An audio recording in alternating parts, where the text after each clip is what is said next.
The first time I saw Michael, I felt something stir within me, something I hadn't felt in years. His smile was like a beacon, drawing me in with its warmth and charm. My life with Morgan was a canvas of routine and predictability, a painting I thought was complete. But there, in the dim light of our office, with Michael's laughter filling the space, I realized there might be more colors to add. What started as a simple friendship, a shared interest in coding and craft beer, soon morphed into something more complex, something that whispered of a life I hadn't dared to imagine. As we talked, laughed, and shared secrets over late-night drinks, I found myself teetering on the edge of a precipice, the thrill of the unknown beckoning me forward. But at what cost?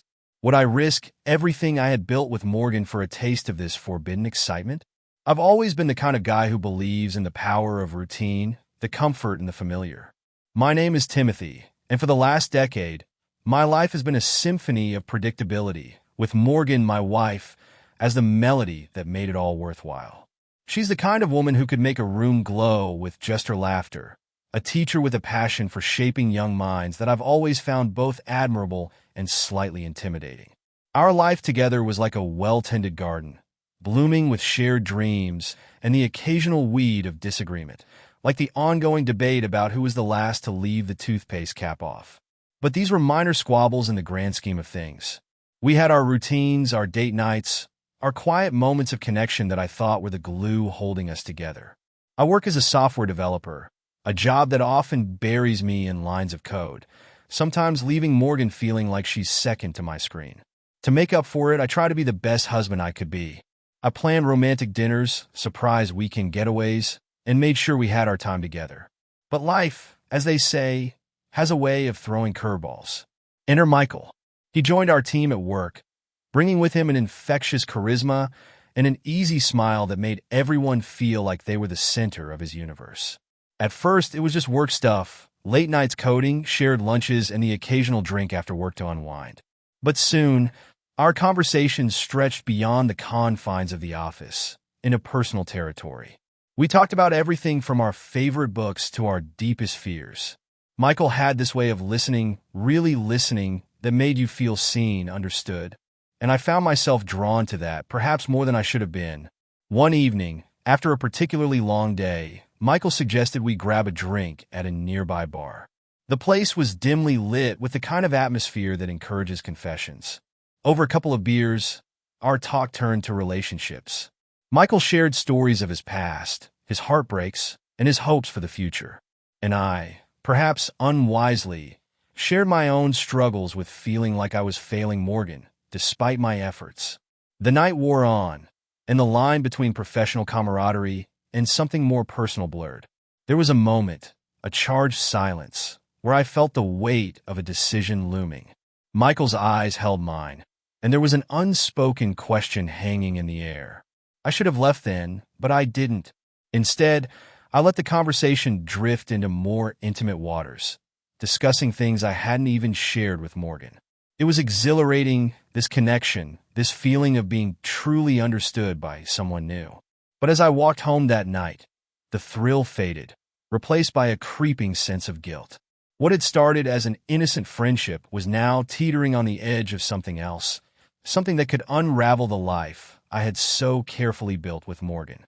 And so the beginning of my descent into a life I never imagined started innocuously enough. Michael and I bonded over our love for vintage video games and craft beer. Our conversations were light, filled with laughter and the kind of camaraderie I hadn't felt since college.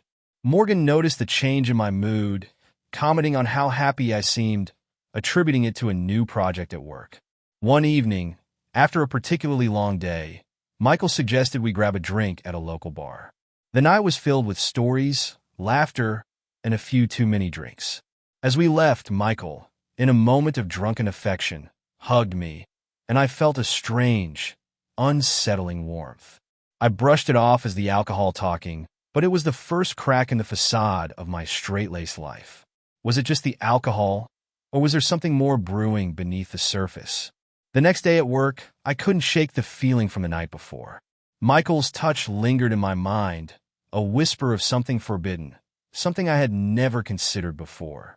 I tried to focus on my code, but my thoughts kept drifting back to that moment, to the way his eyes seemed to see right through me. As the week progressed, Michael and I found ourselves spending more time together, our conversations becoming more personal, more intense. We talked about desires, about what we truly wanted from life, from love. Each word from him felt like a key unlocking parts of myself I had kept hidden, even from Morgan.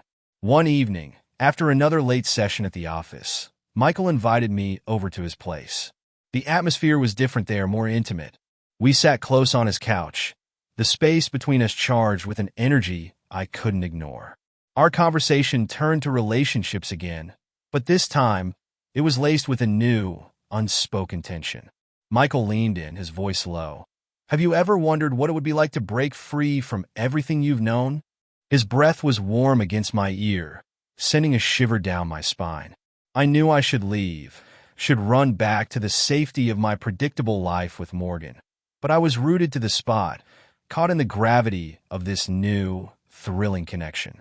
The night deepened, and with it, our conversation. Michael's hand found mine, his touch gentle yet firm, a silent question in the air. My heart raced, my mind a whirlwind of confusion and desire. I was stepping into unknown territory, the thrill of the forbidden mingling with the guilt of betrayal. When I finally left Michael's apartment, the night air felt cold against my flushed skin. The walk home was a blur, my thoughts a tangled mess of what had just happened and what it could mean. I knew I was at a crossroads, one that could lead me away from everything I had built with Morgan. But the pull was undeniable, a magnetic force drawing me towards something I had never allowed myself to explore. As I slipped into bed next to Morgan, her steady breathing a stark contrast to the turmoil within me. Weeks turned into months, and Michael and I grew closer. Our friendship deepened, and with it, my confusion. One night, after another late work session, we found ourselves alone in the office. The air was charged with an unspoken tension. Michael, with his disarming smile, leaned in, and before I knew it, we were kissing. The shock of the moment was like a cold splash of water, but instead of pulling away, I found myself drawn in, exploring feelings I had never acknowledged. The next day, guilt consumed me. I couldn't look Morgan in the eye, my mind replaying the kiss over and over. But the guilt was overshadowed by a new, confusing desire. It wasn't long before our late nights at work turned into something more physical. The affair with Michael was not just a fleeting mistake. It was an ongoing secret that I kept from Morgan, who remained blissfully unaware. The office became our clandestine playground. After everyone left, the space transformed into a world where we could explore this forbidden connection. Michael's touch was electric, each encounter leaving me breathless and conflicted. Our conversations, once filled with laughter and shared interests, now often ended with us tangled in each other's arms, the thrill of secrecy adding to the intensity. I was living two lives. By day, I was the devoted husband, planning dates and making sure Morgan felt loved. But by night, I was with Michael, indulging in a passion that felt both exhilarating and wrong. The duality was exhausting, a constant tug-of-war between desire and duty. One evening, as Michael and I were wrapped up in each other, he whispered, "What are we doing, Tim? Where do you see this going?" His voice was soft, almost lost in the quiet of the office. I didn't have an answer. I wanted to tell him that I loved Morgan, that this was just a phase, but the words wouldn't come. Instead, I kissed him, hoping to silence the questions with the heat of the moment. The affair was like a drug. Each encounter left me craving more, yet each time I returned home to Morgan, the guilt gnawed at me. I started to notice the little things. How her eyes lit up when I walked through the door, the way she laughed at my bad jokes, her warmth when she held me at night. These were the moments that made me question everything. But the pull towards Michael was undeniable. There was something about him, something magnetic that made me feel alive in ways I hadn't with Morgan. It wasn't just physical. It was the way he looked at me like I was the only person in the room. His attention was intoxicating, and I found myself increasingly caught in his orbit. As the weeks passed, the secrecy of our affair began to wear on me. The thrill was still there, but so was the weight of deceit. I started to dread the moments when I had to lie to Morgan, to make up excuses for why I was late or why I seemed distant. One night, after an especially intense encounter with Michael, I lay awake next to Morgan, her steady breathing a stark contrast to the storm inside me. I realized that I was not just cheating on her with my body, but with my heart. The realization hit me like a wave, leaving me gasping for air in the darkness. How long could I keep this secret from the woman I vowed to love and cherish? The question haunted me, a specter in the shadows of my mind. Each day, the facade grew heavier, the lies more intricate. I knew I was at a crossroads, one that could lead me away from everything I had built with Morgan. But the pull was undeniable, a magnetic force drawing me towards something I had never allowed myself to explore. I was caught in a web of my own making, and with each passing day, the threads tightened around me, threatening to unravel not just my marriage, but my very sense of self. The tension at home was palpable. Morgan sensed something was off, her intuition picking up on my distracted demeanor. She tried to bridge the gap with romantic dinners and surprise weekend getaways, but my mind was elsewhere. One evening, as we sat watching a movie, her hand found mine, and I felt like I was betraying her with every touch. The warmth of her skin, the gentle squeeze of her fingers, it all felt like a silent accusation. Meanwhile, Michael and I continued our clandestine meetings. The thrill was intoxicating, but so was the guilt. I knew I was playing with fire, but I couldn't stop. One day, while Morgan was out with friends, Michael came over. What started as a casual visit turned into an intense encounter, right in our living room, where Morgan and I had built so many memories. The couch where we had cuddled, the coffee table where we played board games, now bore witness to my infidelity. The air was thick with the scent of Michael's cologne, a scent that had become both familiar and forbidden. His touch was electric, sending shivers down my spine as he leaned in, his lips brushing against mine in a way that was both gentle and urgent. The room spun around us, the walls closing in as if to keep our secret safe. What would happen if Morgan walked in at that very moment? The thought flashed through my mind like a bolt of lightning, a stark reminder of the life I was risking. I imagined her key turning in the lock, the doors swinging open, her laughter dying on her lips as she saw us there. The image was so vivid, so real, that I pulled away from Michael, my breath ragged, my heart pounding like a drum. Michael looked at me, his eyes searching mine for an explanation. "What's wrong?" he whispered, his voice laced with concern and confusion. I can't do this," I managed to say, my voice barely above a whisper. "Not here, not like this." The reality of what we were doing, the sheer audacity of it, hit me with the force of a tidal wave. This wasn't just about the physical act. It was about the emotional betrayal, the lies, the double life I was leading. Michael nodded, understanding dawning in his eyes. "I know," he said, his voice soft, almost sad. "But Tim, we can't keep doing this if it's tearing you apart." I stood up, pacing the room, my mind racing. "It's not just about me," I said, more to myself than to him. "It's about Morgan, about what this would do to her if she found out." The silence that followed was heavy, filled with the weight of our choices. Michael watched me, his gaze steady, waiting for me to make a decision. I walked to the window, looking out into the night, the streetlights casting long shadows. "I need to figure this out," I murmured, more to the darkness than to him. "I need to decide what I really want, what I'm willing to risk." Michael came up behind me, his presence a comforting warmth. "I'm here, Tim," he said, his voice steady. "Whatever you decide, I'll respect it."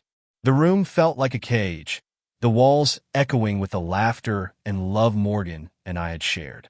Each memory was a ghost, haunting me with the life I was about to shatter or preserve. As Michael left, the door closing softly behind him, I was left alone with my thoughts, the silence of the house amplifying the turmoil within. I knew I had to confront the truth, not just about my feelings for Michael, but about my commitment to Morgan. The night stretched on, and I sat in the darkness, the weight of my choices pressing down on me. I thought of Morgan, her smile, her laughter, the way she made our home a sanctuary. And then I thought of Michael, the thrill, the connection, the forbidden allure. What would happen if Morgan walked in at that very moment? The question lingered, a specter in the room, as I realized that the answer was not just about what she would see, but about what I would. The climax came unexpectedly. Morgan, having forgotten her phone, returned home early. She walked in to find Michael and me in an embrace, the reality of my infidelity crashing down around us. The look on her face was one of utter devastation, a mix of shock, hurt, and betrayal. Words failed me. There was no excuse, no explanation that could undo the pain I had caused. Michael left in silence, leaving me to face the wreckage of my marriage. Morgan's tears were silent. Her voice, when she finally spoke, was a whisper. "How could you?" The question hung in the air, heavy with the weight of our broken vows. I stood there, the room spinning around me, the silence between us deafening. "Morgan, I'm so sorry," I stammered, my voice breaking. But what could I say? That it was a mistake? That it didn't mean anything? Every word felt hollow, tainted by the truth of my actions. She looked at me, her eyes searching mine for something, perhaps a sign that this was all a nightmare she could wake up from. But there was no escape from this reality. "You've been lying to me," she said, her voice barely above a whisper, yet it cut through me like a knife. "All this time, you've been with him, in our home, on our couch." The room seemed to shrink, the walls closing in with the weight of her words. I could see the memories we had built together, now tainted by my betrayal. The laughter, the love, all overshadowed by this moment of truth. "I didn't mean for it to go this far," I said, the words sounding pathetic even to my own ears. "It just happened. Just happened." Her voice rose, a mix of anger and sorrow. "Our marriage doesn't just happen, Tim. It's something we built together, day by day. And you've been tearing it down, piece by piece." The truth of her words hit me like a physical blow. I had been living in a fantasy, caught between the thrill of the forbidden and the comfort of the familiar. But now, faced with the consequences, the fantasy shattered, leaving only the harsh reality. "I love you, Morgan," I pleaded, the desperation in my voice palpable. "I never stopped loving you." "But you loved him too," she countered, her voice steady now, a resolve forming. "And you chose to act on that love here in our home." The room was filled with the echoes of our past, the laughter of our shared moments, now a cruel reminder of what I had risked. I walked to the window, the same window where I had stood contemplating my choices just hours before. The night outside was dark, the street lights casting long shadows, much like the one I had cast over our life. "I need time," Morgan said, her voice firm, yet there was a tremor in it that broke my heart further. "I need to think, to decide if there's anything left to salvage from this." I turned to face her, the pain in her eyes mirroring the turmoil in my soul. "I'll do anything," I whispered, knowing that words were cheap, that actions were what truly mattered now. "Anything to make this right." She nodded, a single tear escaping down her cheek. I need to be alone right now."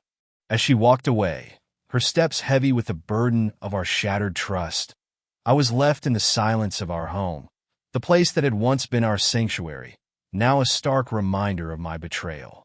The weight of my choices pressed down on me, the future uncertain, the path forward obscured by the shadows of my own making. Would this be the end of everything we had built together? The question lingered, a specter in the room, as I realized that the answer was not just about what she would see, but about what I would do next. In the aftermath of that devastating moment, Morgan and I tried to navigate the ruins of our relationship. The days that followed were filled with therapy sessions, tears, and countless apologies. I confessed everything, from the initial kiss to the full-blown affair. Morgan's pain was palpable, but so was her love for me, which made the betrayal even more excruciating. We decided to separate, not because we didn't love each other, but because trust, once broken, is hard to mend. I moved out, leaving behind the home we had made together. Michael and I ceased all contact, the affair ending as abruptly as it had begun. Years later, I reflect on those events with a heavy heart. Morgan and I have found a way to be friends, but the intimacy we once shared is gone. I've learned to live with my choices, understanding that while love can forgive, it doesn't always forget. Therapy was a lifeline, a place where I could unpack the tangled mess of my emotions.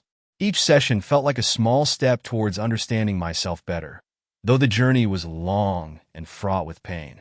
Morgan, too, attended her sessions, seeking to heal from the wounds I had inflicted. Our therapist, a wise woman with a gentle voice, guided us through the process, but the path was ours to walk. I remember one session vividly, where Morgan, with tears in her eyes, asked me why. Why did I do it? Why did I risk everything we had? My answer was feeble, filled with excuses about feeling unseen, about the thrill of the forbidden.